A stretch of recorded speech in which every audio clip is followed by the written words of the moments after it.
So my next beautiful speaker is Katie Kruse, who is an author and a life and wellness coach, best-selling author.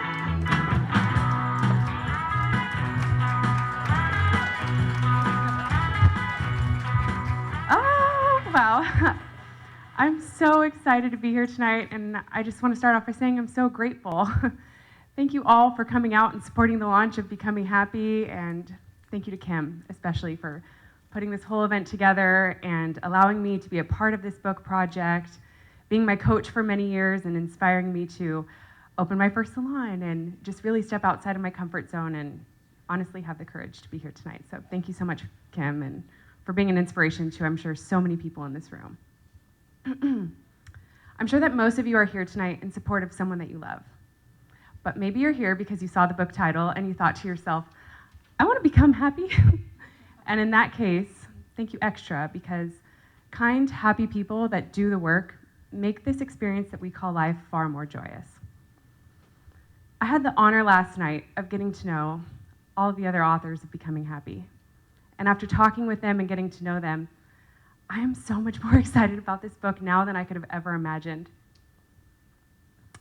I have to be honest with you all, though. I didn't want to do this tonight.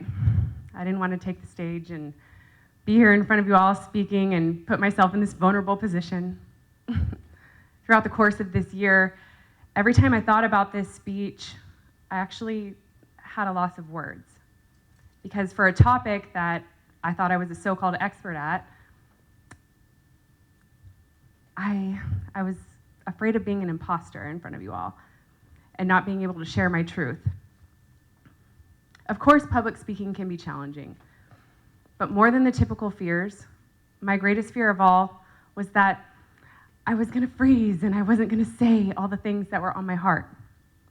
For the first time in my career, I found myself Googling things like, what is a soul? And facts about the mind-body-soul connection. And I knew that I could research all I wanted, but the only way to truly rebuild my own connection between my mind, body, and soul was to take action on all that I was researching. It's not always easy to put yourself out there, to be courageous and to go after the thing that you really want for your life. Confidence comes from courage, and for myself and most people, courage tends to just dissipate when we're not feeling our best. The universe has a funny way of helping us become better at the things that we decide we're experts in. The author and therapist Tori Cole said, "We often choose to teach the things that we most need to learn." So how did I get the courage to be here tonight? To stand in front of you all and take the stage and be the fullest version of myself? I had to learn how to accept myself fully. I had to learn how to love myself and be okay with where I was at. I had to trust that the right words would come to me at the right time, and thankfully they did.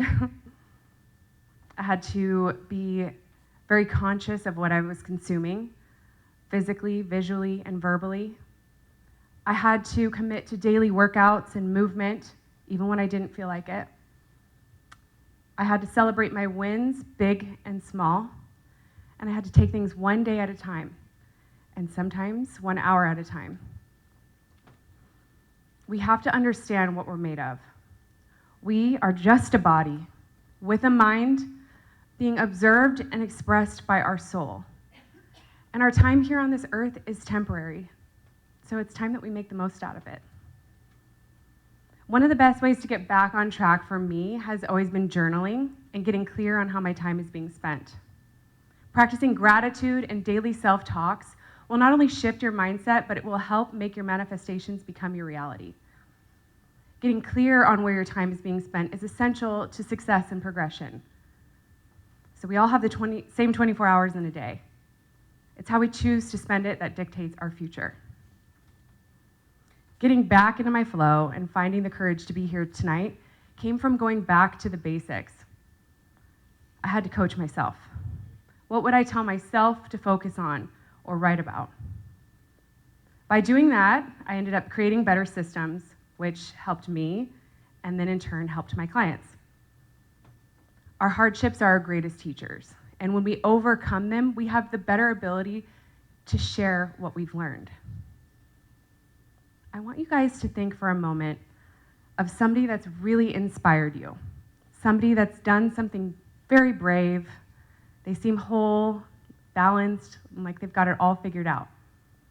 Maybe it's a podcast host, maybe it's a celebrity, maybe it's Kim, maybe it's a friend. Now I want you to, for a moment, imagine that they didn't put themselves out there.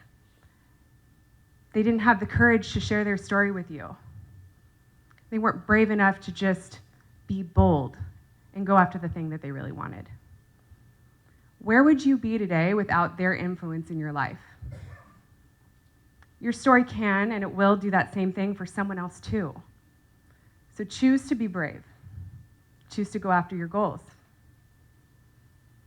If you guys are seeking better connection between your mind, body, and soul, this book is going to give you just that. I promise it. I read it front to back. It's incredible. I'm really honored to be a part of this project. I have to be honest. In my chapter, I give tips and tricks on how to recreate and rebuild harmony in your life. Because over the course of this past year, that's the hard lesson that I had to learn. But tonight, I'll leave you with this. You've got one shot at this life of yours, and to experience it to its fullest is the greatest blessing that you can give yourself. You deserve to be aligned and at peace. I hope that you guys have a wonderful evening. Thank you so much for coming out and supporting the book. You guys can find me online at CoachKatieKruse.com. I'm also on Instagram and TikTok at Coach Katie Kruse. So. Shout out. Thank you.